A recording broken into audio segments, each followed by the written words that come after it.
દરેક નીતિની સામે કાયદાની રીતે ઉભો રહેતો SSK ન્યૂઝ ચેનલ। વાવાઝોડાની આગાહીને લઈ ડુમ્મસ અને સુવાલી બીચ લોકો માટે બંધ રાખવા માટે સુરત પોલીસ કમિશનર દ્વારા જાહેરનામું બહાર પડાવ્યું છે। સુરત સહિત દક્ષિણ ગુજરાતમાં વાવાઝોડાની આગાહીને લઈ સુરત પોલીસ કમિશનર દ્વારા સુરતમાં આવેલા ડુમ્મસ અને સુવાલી બીચ લોકો માટે બંધ કરાયા છે। આગામી દિવસોમાં વાવાઝોડાના કારણે ભારે પવન ફૂંકાવાનું છે, જેને લઈ પોલીસ કમિશનરે જાહેરનામું બહાર પાડ્યું છે, જેમાં 1 થી 7 જૂન સુધી ડુમ્મસ બીચ અને સુવાલી બીચ વિસ્તારમાં લોકો માટે પ્રતિબંધ મૂકવામાં આવ્યો છે। તે ઉપરાંત દરિયામાં માછીમારોને નહીં જવા માટે કહેવામાં આવ્યું છે।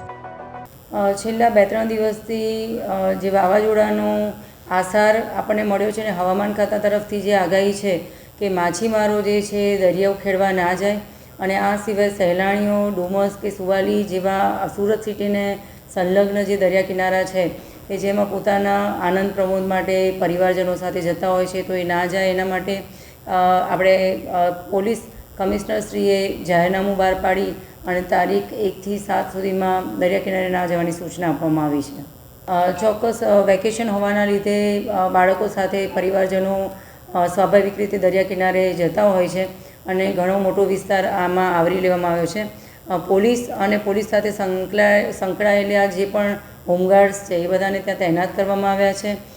નાના નાના જે લોકો ટેમ્પરરી સ્ટ્રક્ચર બનાવી અને પોતાની રોજીરોટી કમાવા માટે આવતા હોય છે એમને પણ ખસેડી લેવામાં આવ્યા છે અને હાલમાં ત્યાં પેટ્રોલિંગ ચાલુ છે, જેથી કોઈ ત્યાં નાહવા માટે ના જાય અને એમને કોઈ નુકસાન ના થાય।